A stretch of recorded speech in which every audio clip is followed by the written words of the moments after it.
নীলগঞ্জ গ্রামের মানুষেরা খুব সুখে দিন কাটাতো। সারাটা বছর আনন্দ উৎসবে মেতে থাকতো তারা। কিন্তু তাদের খুশি আর বেশি দিন রইল না সেই দিন থেকে, যেদিন থেকে গ্রামের শিশুরা একের পর এক হারিয়ে যেতে শুরু করলো। হায় হায় হায়, এ আমার কি হলো গো?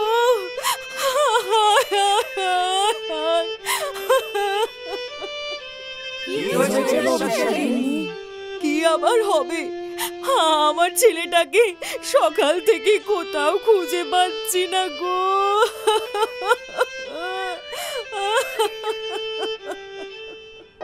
সে কি কথা? ভালো করে খুঁজে দেখেছো? খেলতে খেলতে অন্য গায়ে চলে যায়নি তো?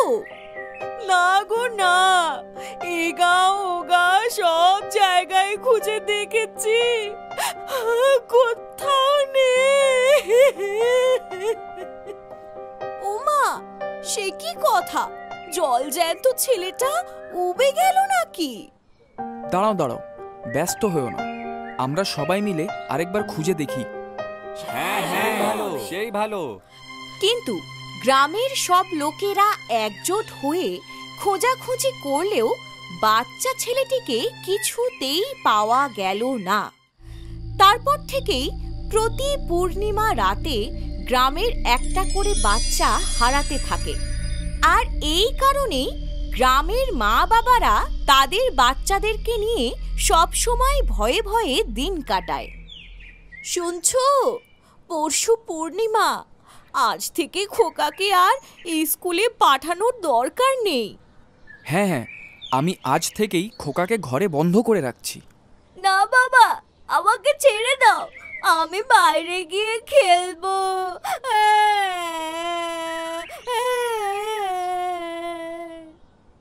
কিন্তু এত কিছু করে, এত সতর্ক থেকেও গ্রামবাসীরা কিছুতেই বাচ্চা হারানো বন্ধ করতে পারল না।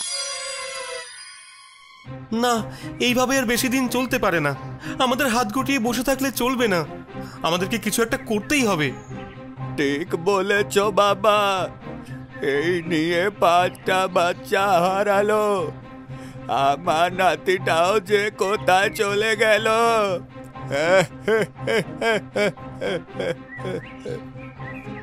কেঁদো না জেঠু, আমার মাথায় একটা প্ল্যান এসেছে।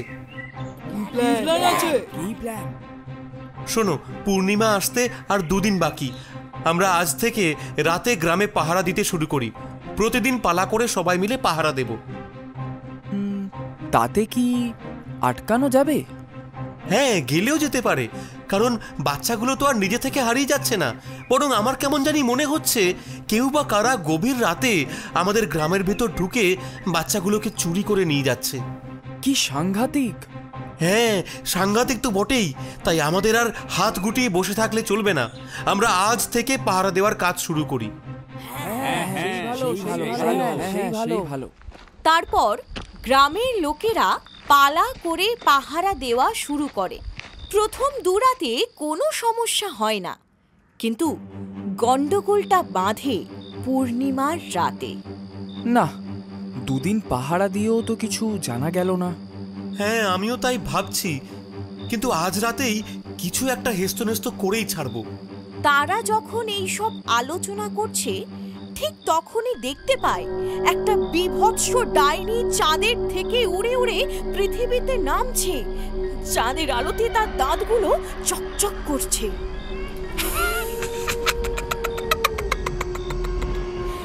আজ আবার একটা বাচ্চা ধরবো আমি, আর এরপর শুধু আর একটা পূর্ণিমার অপেক্ষা।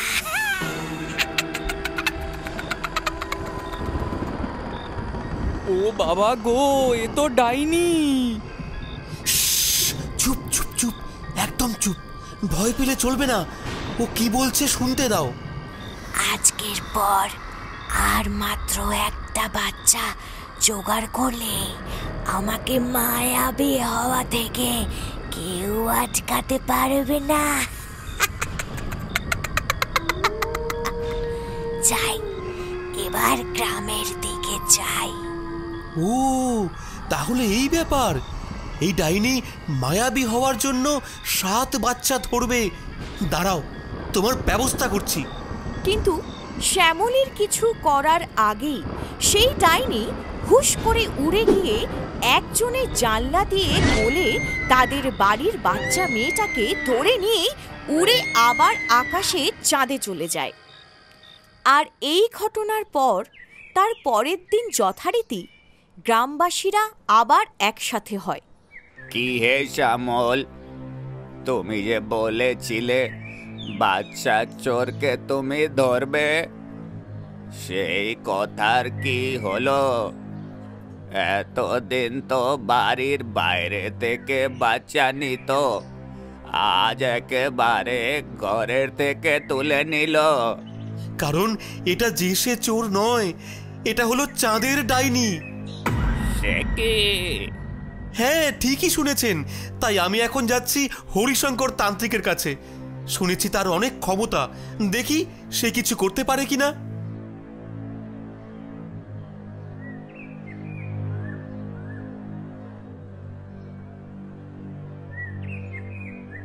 হরিশঙ্কর বাবু, হরিশঙ্কর বাবু, আপনি কি বাড়ি আছেন?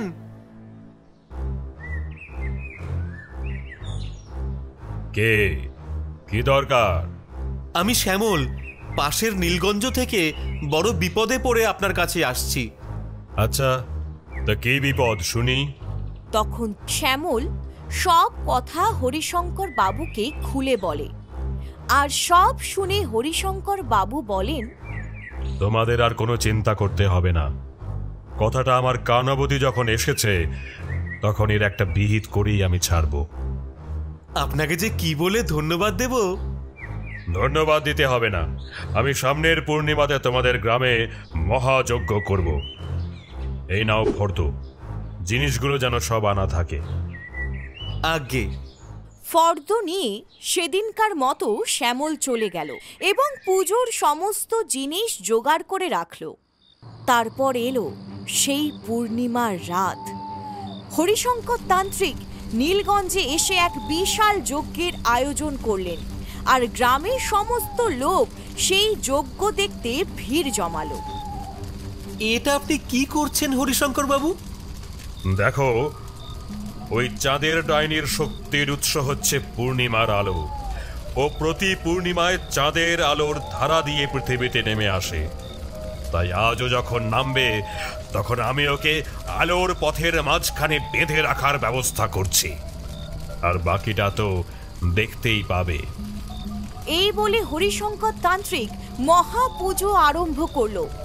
তারপর ঠিক যখন মধ্যরাত, তখন চাঁদের থেকে একটা আলো নেমে এলো সেখানে, আর সেটা বেয়ে চাঁদ থেকে ডাইনিটা নামতে লাগলো। আজকের দিনটা, আজকের দিনটার জন্যই আমি কত অপেক্ষা করে আছি। আর শুধু একটা বাচ্চা,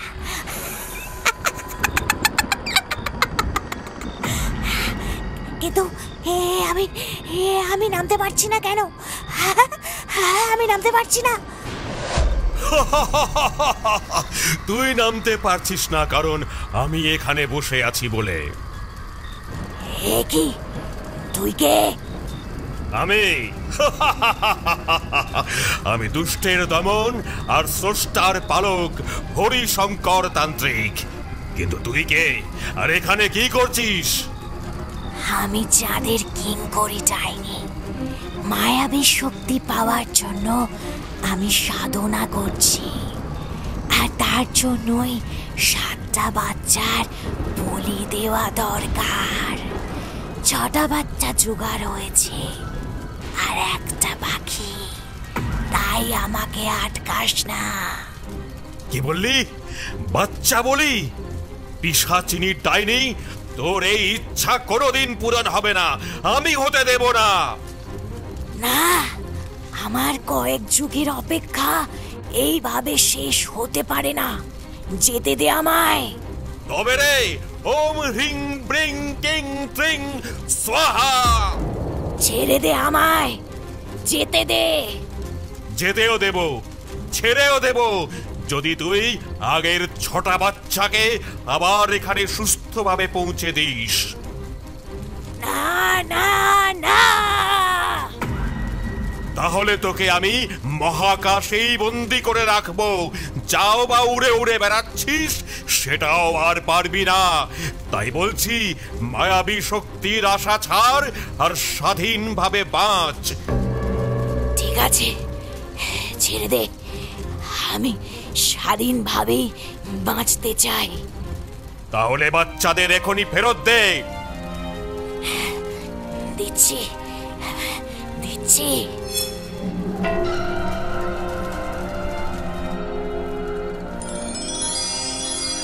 ঠিক আছে, এবারের মতো আমি তোকে ছাড়লাম, কিন্তু কথা দে আর কোনোদিন ভুল করেও এই পৃথিবীর মাটিতে পা দিবি না। কথা দিলাম, দেব না দেব না।